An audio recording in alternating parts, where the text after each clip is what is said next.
Yeah, that looks fine. It should be good. There's been some hang-ups. Ah, gotcha. I can project if I need to. Okay. Yeah. I got a lot of voice.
Good morning. Welcome to Live Oak Unitarian Universalist Church. I'm AJ Juraska, your intern minister, and I use they, them pronouns. This congregation is a chosen village of all ages where we share our lives and work to become the people we've always wanted to be and build the world we've always wanted to live in. Whomever you love, whatever you believe, wherever you are on life's journey, all who are welcoming are welcomed here. And it is good to be together this morning.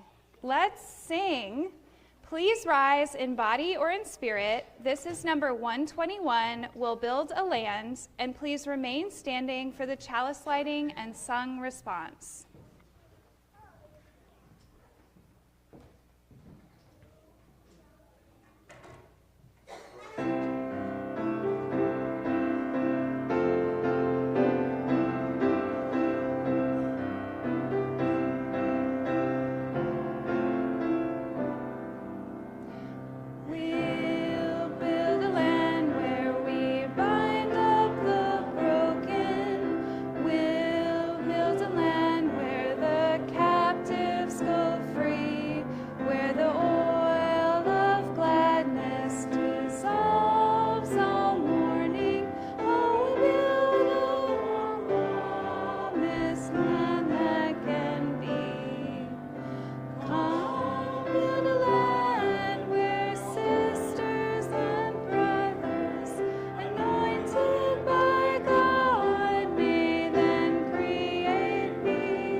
Our chalice is being lit by Ren Goss.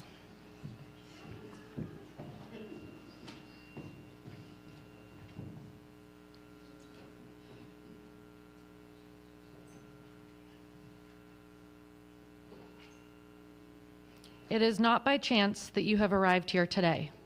You have been looking for something larger than yourself.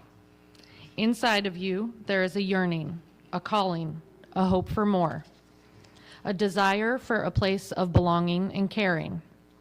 Through your struggles, someone nurtured you into being, instilling a belief in a shared purpose, a common yet precious resource that still belongs to all of us when we share. And so, you began seeking a beloved community, a people that does not put fences around love, a community that holds its arms open to the possibilities of love, a heart home to nourish your soul and share your gifts. Welcome home. Welcome to worship. Please join in our sung response.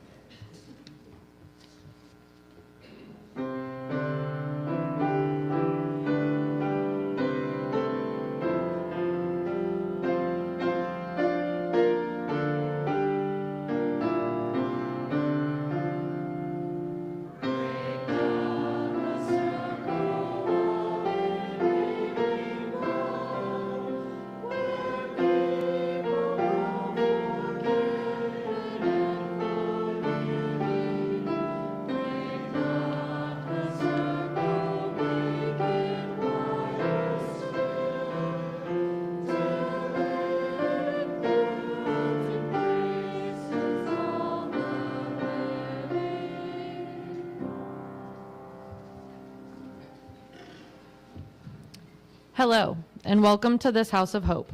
My name is Jackie West, and I use she, her pronouns. I love this church because of the community, so I help organize the Fall Festival, go to campouts, am part of Soulful Parenting, attend church ladies' lunch, help with fresh food for all, participate in the choir, assist with selfies with Santa, host pool parties, and so on and so on.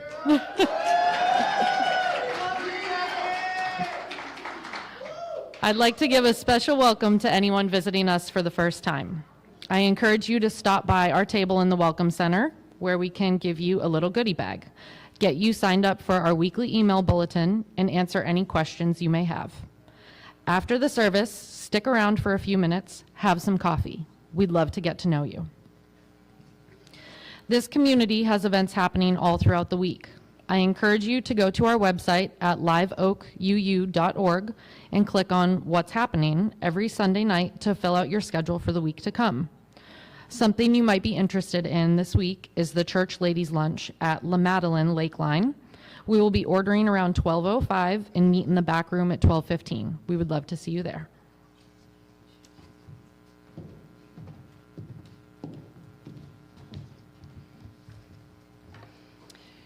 It is a special day in the life of our congregation.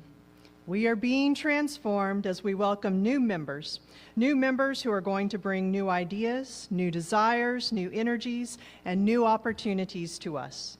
And we are going to share our ideas, desires, energies, and projects with them. Our covenant securely grounds us, but it also resonates with new life. As George Kimmich Beach put it, people don't join a covenanted community, rather they constitute it. There is no it without them, and each time new folks join, the whole is literally reconstituted. My name is Amy Starnes, and I'm a member of the membership committee here at Live Oak. Each of the following people has completed all the necessary requirements to become a member of Live Oak Unitarian Universalist Church. It is with joy that I invite up to the chancel Jessica Murray and Eric Maxon and their son Desmond Maxon.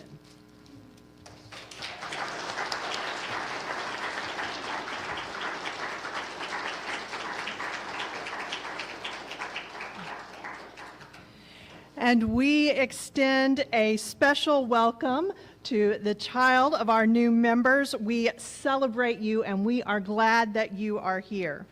Today, the identity of all of our members, old and new, is changing. This congregation gets a new identity because you change us. We are now your church. And you change because you now add a member of Live Oak to who you are. Simply put, with these promises we make to each other, you become ours and we become yours. Will the members of the congregation please rise in body or in spirit and join me in our words of commitment? We, the members of Live Oak Unitarian Universalist Church, welcome you into membership. We promise to walk along with you in your spiritual journey, to work together with you to strengthen this liberal religious community, and to make our vision for a just and peaceful world come alive. Seated? And will the new members please say your words? We pledge with our hands and hearts to contribute to the common good of this liberal religious community and to join in the spirit of love, reason, and freedom that we find here. We join you in the mission to embrace joy, enrich connections, encourage growth, and empower dreams.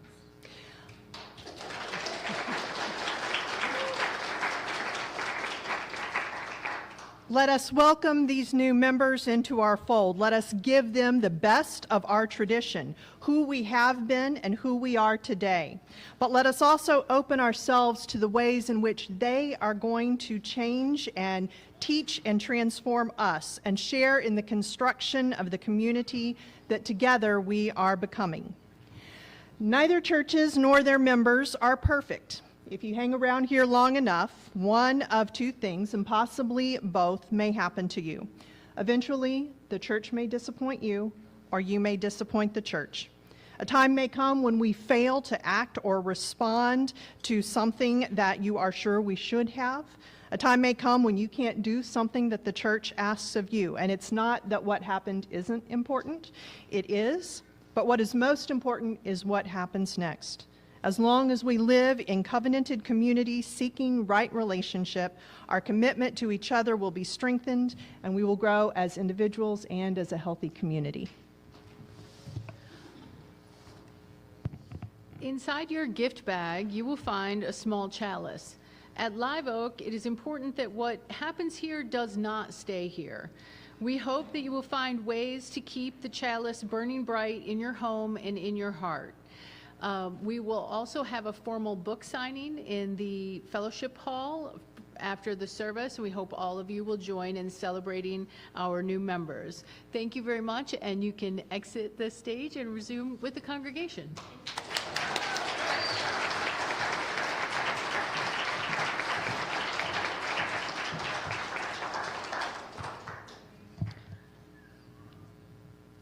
Let us take a moment to honor the ancestors of this church, the people who first came together to create a home for liberal religion here in Cedar Park, who worked to raise money for a building, who sat in committee meetings and created bylaws, who chopped and marinated and baked for potlucks, who painted and weeded and pounded nails and washed countless dishes, who gathered to worship, to learn, to grieve, to heal, to serve, to build justice, to transform their lives and this world. We are the recipients of an incredible gift and a beautiful vision. Let us do our part to keep this congregation strong, vital, and thriving for the generations to come. And now an offering will be taken to sustain the work of this church.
My name is Chris Jarman. I'm your Director of Faith Development. And I want to share with you my story. Can you see it in the back? I hope so. I don't know if my little friends want to come up here so they can see a little bit better. You're welcome to join us, young and old, if you want to come up. Some of them are quite busy right now. And I didn't get a hand mic, so I'm going to do this from the podium today. So this is my story.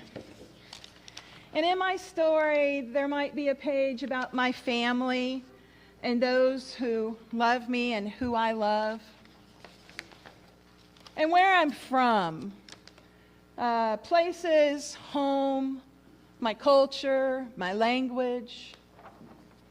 I might have a page, I do have a page about my body and how I move through the world. what I love, what are my interests, what are my joys, what are my passions. This is all part of my story. What the world sees first, that people notice about me. What do they notice about me before they even know me? This is my story. What the world sees first. These are things about me that tell my story. Every one of us is a book, and we're made up of chapters, and every chapter is different. We talk about family, and we talk about the things that we love and the things that we do in the world. Can you think of things that you would put in your book? What would be in your chapters? Anybody? You can call it out. What would you? School. That's one thing. That's a part of your story. Reading books. That's what you were going to say. That's lovely. Pets. The pets that we have in our lives. Yes. Community. What is our community? What do we love? What are we looking for? What communities are we involved in? See, we're not just one of these things. We're all of them. And they intersect. Intersectionality is the idea that we are never just one thing. Our lives are shaped by many, many overlapping stories. And some of those stories affect how the world treats us. When systems, laws, communities ignore some pages, people can be harmed. Not because their story is wrong, but because it hasn't been fully seen. So if you take the book, and I don't read the pages,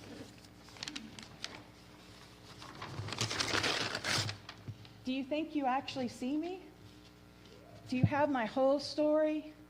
Do you know who I am in my completeness as a worthy and inherently wonderful person? No. But here's the good news. Are you ready? There's good news. We can place the torn pages back into the book. We can put them back in the book by listening. We can learn missing chapters by asking kind questions of people, by being curious about people. And we can protect each other's stories not by deciding who someone is after reading just one page. Because how many pages are we? A whole book. So, my book isn't ruined. It just reminds us that we need to be more careful readers as we live our lives. And with this, our story is told.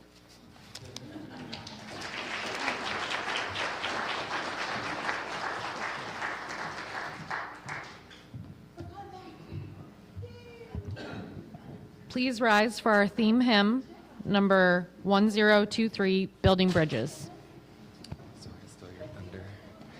We're going to try to do something fun, a canon round today.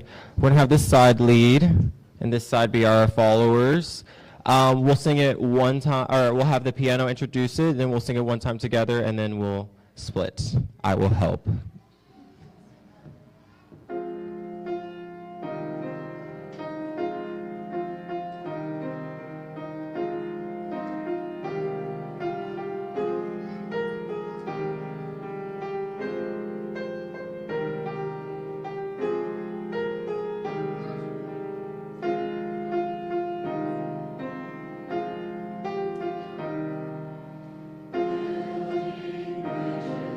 Between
Our reading today comes from the book Hood Feminism, Notes from the Women That a Movement Forgot, written by Mickey Kendall. Mickey writes, "Dehumanization is the first step in justifying voting against the rights of other people. This is true here in the United States and everywhere else.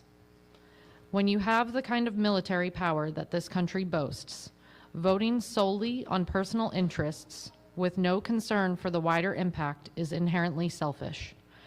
And in the case of voting for white supremacy, it's inherently self-loathing. Because whatever consequences other communities face will eventually land at your door too."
Just want to thank Kylan for that beautiful piano music. If you recognized it, it was Rise Up by Andra Day, and it's one of my favorites. And it really speaks to, I think, what is heavy on my heart this week, because we've had quite a week in the news.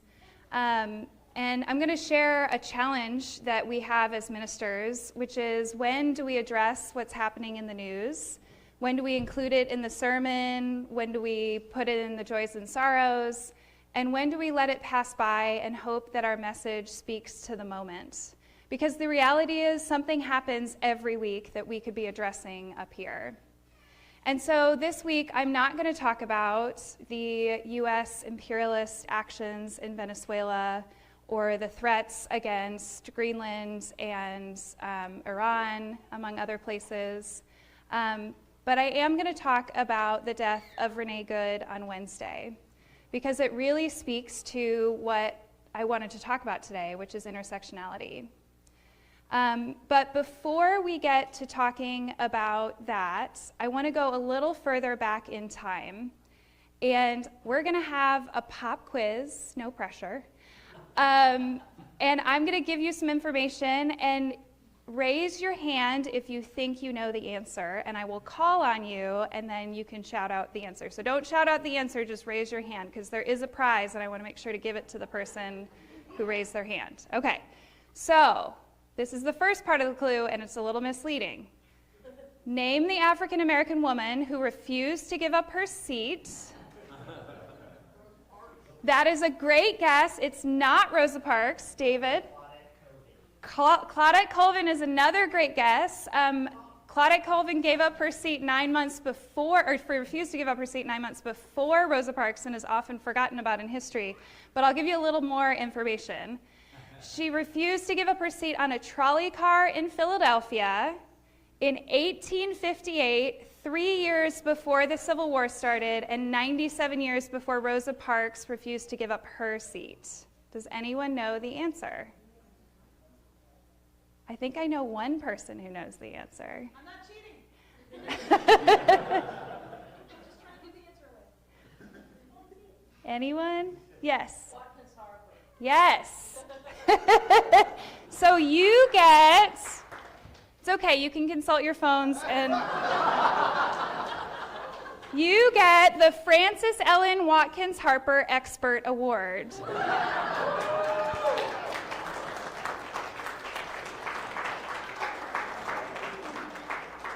So Frances Ellen Watkins Harper was a Unitarian and a member of AME churches, and she was born to free parents before the Civil War. She initially advocated against slavery, and then later in her life, she advocated for women's suffrage as well as the right for black men to be able to vote. In fact, she split with white feminists at the time, including Susan B. Anthony and Elizabeth Cady Stanton, who didn't want to support the 15th Amendment, which gave black men the right to vote, because they felt that women's suffrage should happen at the same time. And so Frances Ellen Watkins did support both causes and truly was advocating for intersectionality even though she died 78 years before Kimberly Crenshaw coined the term intersectionality. So I want to move on to some other intersectional advocates, which brings us to our next pop quiz, which is, can anyone name all 5 of the people portrayed on this screen? Can anyone get 4 of the 5?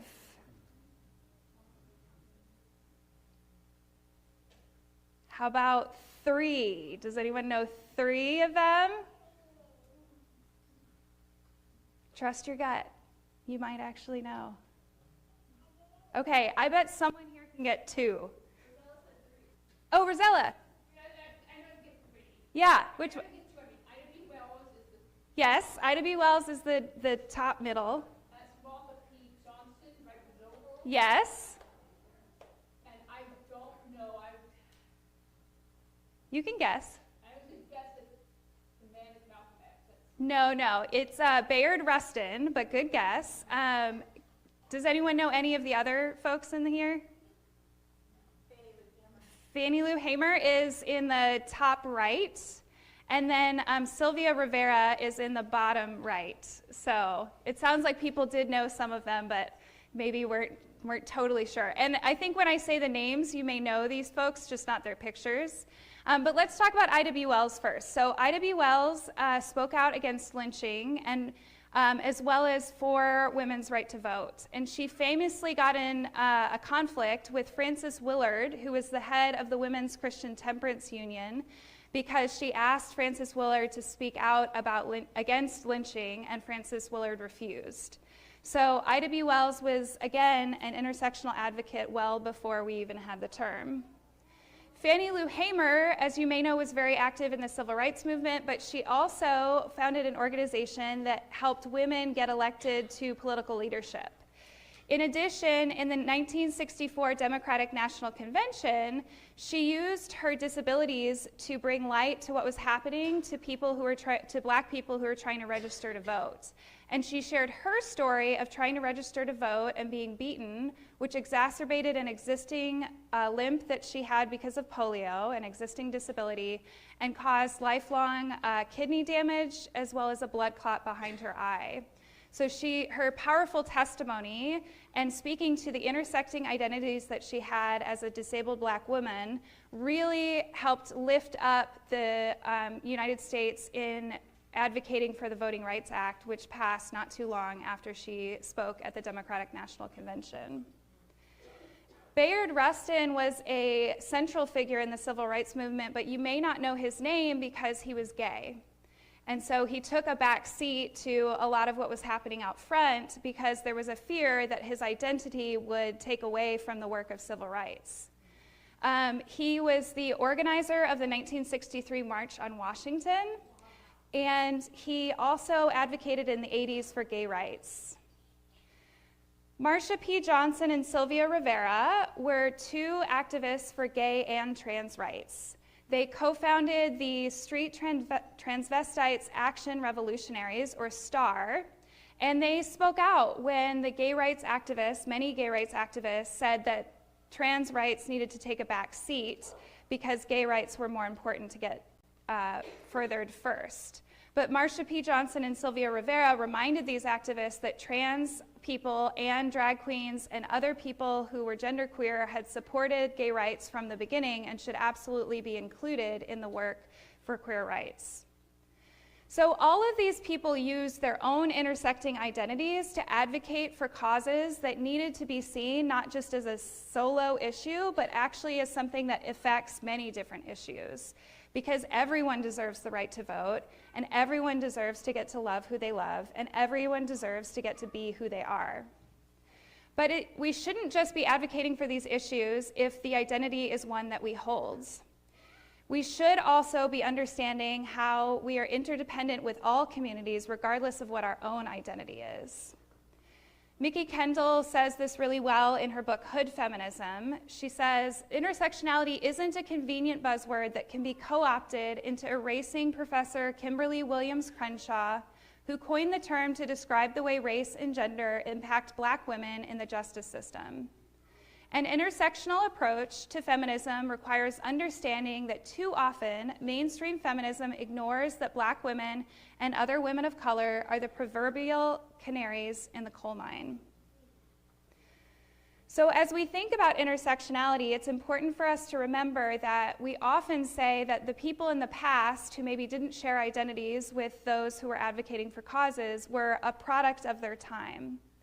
And yet, if we look at history, there are people who stood up for causes that weren't maybe as close to their own identities, but were something that they still understood were important to advocate for. So this is our final pop quiz. And Rosella, I'll give you the award for the Intersectional Advocates Experts.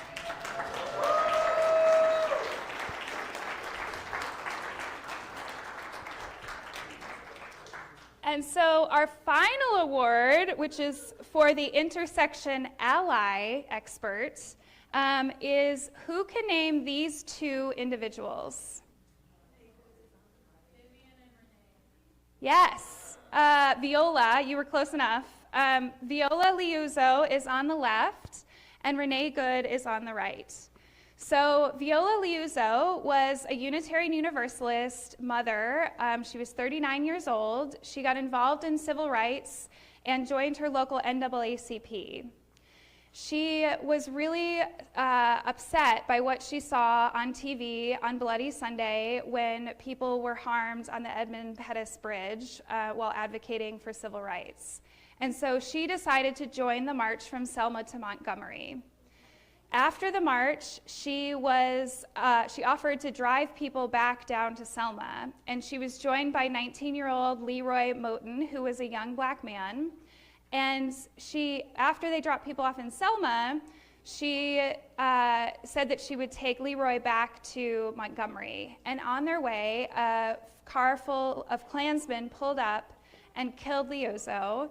And it became a big national news event because she was one of the people killed during the Civil Rights Movement for advocating for people of all races to have equal treatment in America. There are a lot of parallels with Renee Nicole Good, who many of you probably know, was killed on Wednesday by an ICE officer in Minneapolis. Her wife shared that they were there to support their neighbors. And her wife also stated that we had whistles, they had guns. Renee Good was 37 years old, also a mother, and in both cases, lies and misinformation were spread after their deaths. In Viola Liuzzo's case, it was lies about her that were spread by the FBI, though no one knew it was the FBI that put them forth until 13 years later. And in Renee Good's case, many people in the highest offices in this land spread lies about what led to her death. Now, while these two have much in common and were there to advocate for people whose identities didn't intersect necessarily with their own, but they understood how they in fact did, these two folks also probably struck us a little more, some of us, because they weren't the primary targets of violence on the day that they were killed. When they woke up that morning, they probably didn't expect that they were going to die that day. Because the reality is they were helping communities who are targeted on a daily basis by state violence and by other oppression. And so I want to talk about how both of these may have impacted us a little more deeply, because it's easy for us to get complacent if our identities are not targeted on a regular basis. Because the reality is that, like Mickey Kendall talked about, there were the proverbial canaries in the coal mine of hate, and they were people of color. So I'd like to share about Marimara Martinez, who 3 months prior was shot in her vehicle by a Borders Protection officer. She was then accused and charged with attempted murder. Thankfully, those charges were dropped, and they were dropped with prejudice, meaning they can't bring those charges again because all of this was lies spread about what led to her being injured. Unfortunately, Silvero Villegas Gonzalez was not so fortunate.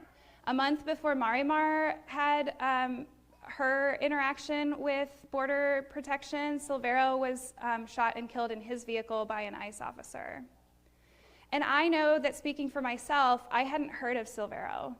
So why are we hearing about Renee Good and not about Silvero? And is there some respectability politics going on in when we're hearing about these things? I think that also extends to the fact that while Renee Good was not the first, she's also not the last. The day after she was killed, 2 people were shot in Portland, Oregon by U.S. Customs and Border Patrol officers. And we now know their names are Luis David Nico Moncado and Yorlenis Betzabet Zambrano Contreras. And I didn't include pictures of them because, frankly, the pictures that are available don't do them justice as human beings who have real lives and real families. So as we think about these things, I think it's really important to reflect on our own reasons for getting involved in issues of justice, and to remember that we can advocate for things that we care about because they are part of our own identities, but we also need to recognize that when people of other communities who we are not a part of are targeted, our lives are on the line too, and we need to speak up.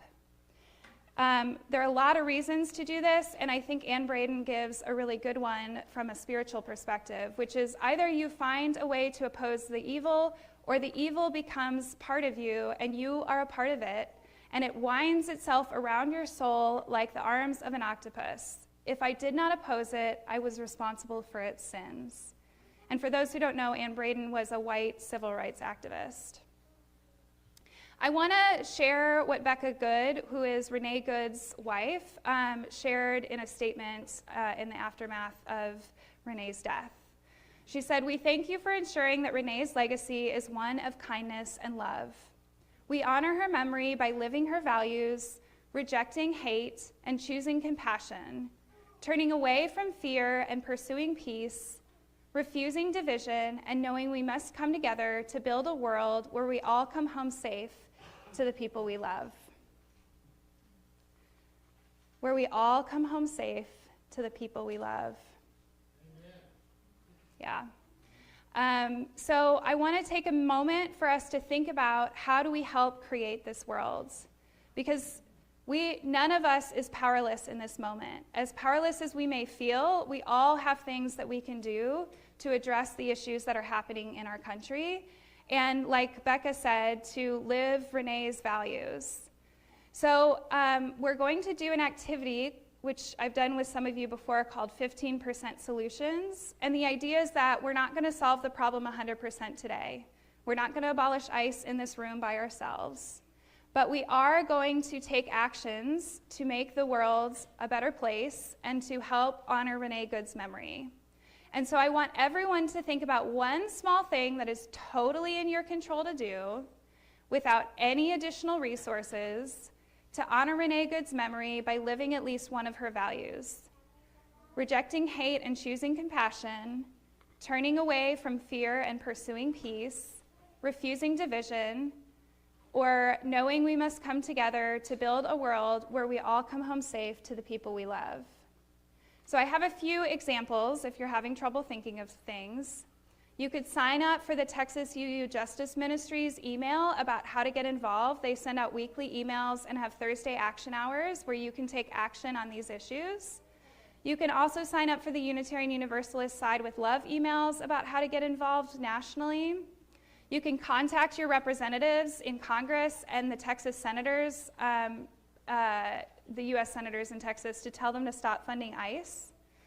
And you can attend a protest. And I also want to say, for those of us who have more marginalized identities, I want you to check in with your nervous system, because sometimes just surviving is resistance in and of itself. And so if you're a person in this room who needs to care for your own precious nervous system, I think that's in line with Renee Good's values as well. So I'm going to give you a minute, and you have note cards at the end of the aisles, which I hope you'll pass down. There are pens in the seat back pocket in front of you. I feel like I'm on an airplane. And people in the front row should have pens in their baskets. And if you don't, borrow a pen from a friend. So you'll have 1 minute to think about your very own 15% solution.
Okay. So I know that wasn't a lot of time, but I'd love to take a quick couple of ideas of what you came up with. And I'd love it if you stated as, I am going to. So would anybody like to share what they're going to do? Yes, in the back.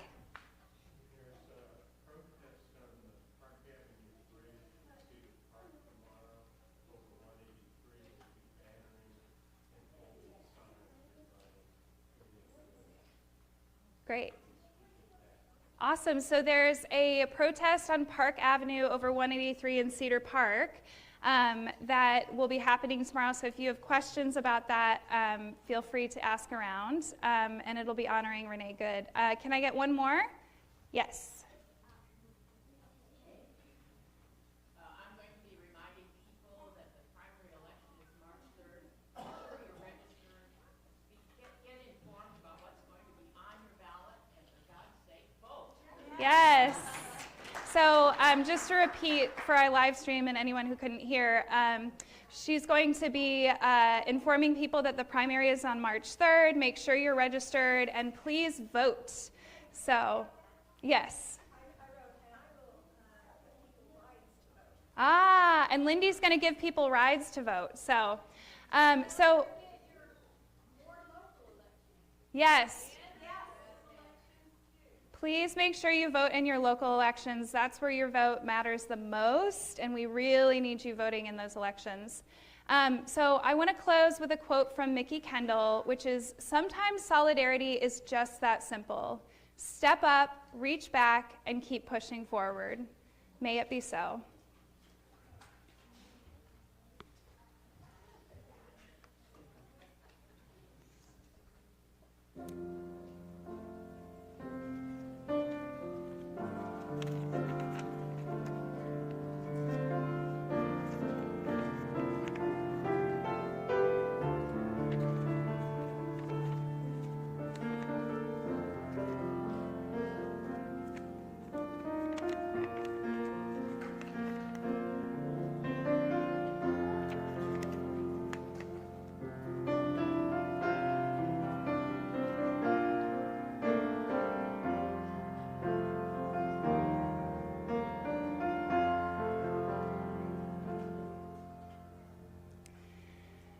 As Rabbi Abraham Joshua Heschel wrote, "Prayer cannot bring water to parched fields or mend a broken bridge or rebuild a ruined city, but prayer can water an arid soul, mend a broken heart, and rebuild a weakened will."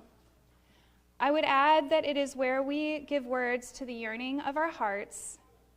In that spirit, let us pray. Spirit of life, please be with us as we process the enormity of state-sponsored violence against communities of immigrants, people of color, queer people, and so many more. Help us to see our own intersecting identities,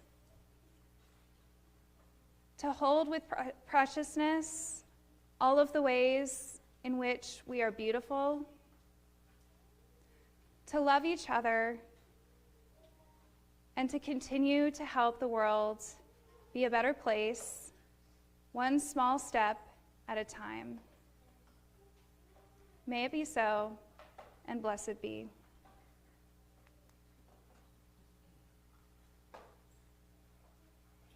Being in community, we share our lives with each other today, including the significant milestones, joys, and sorrows.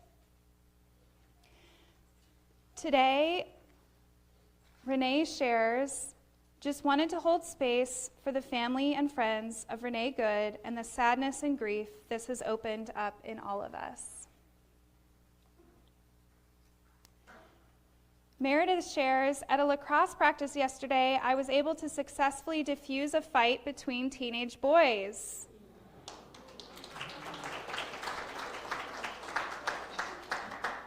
My job training allowed this, and I am grateful.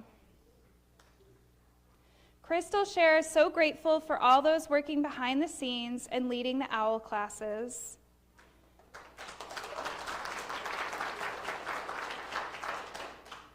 Thankful for this community after yet another terrible political week.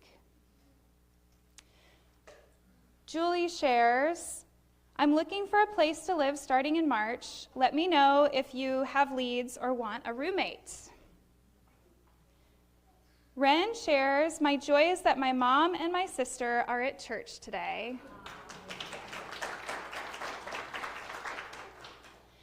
And I just want to share one final sorrow.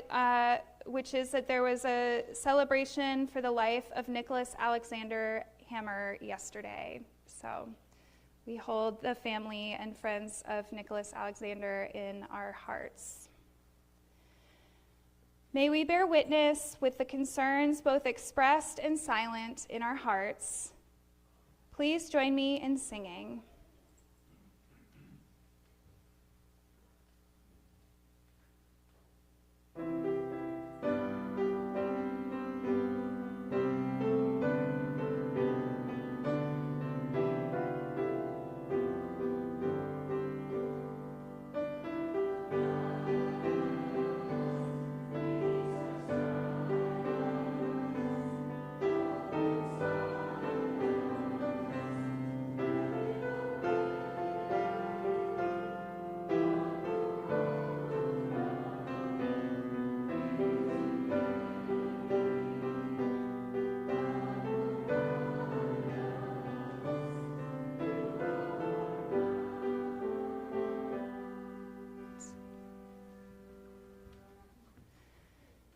May we all be grateful for the community of intersecting identities that we find ourselves in here, the community that continues to fight for justice amidst all the sorrow of what is happening in the world. May you hold your precious identity, all of your identities, and understand your beauty and your deservedness of love. May it be so.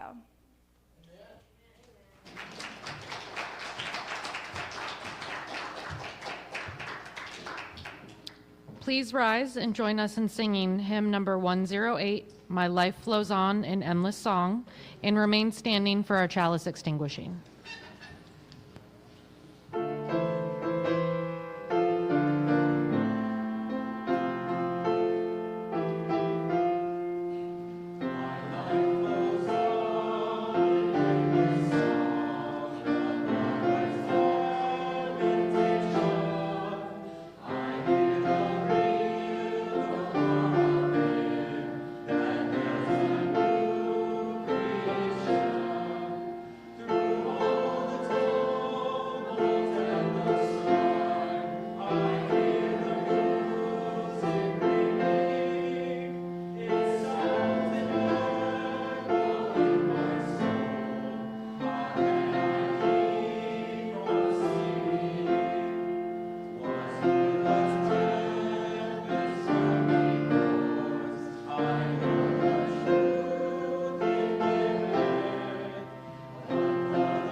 Let us say these words to each other as we extinguish our chalice. Take courage, friends. The way is often hard.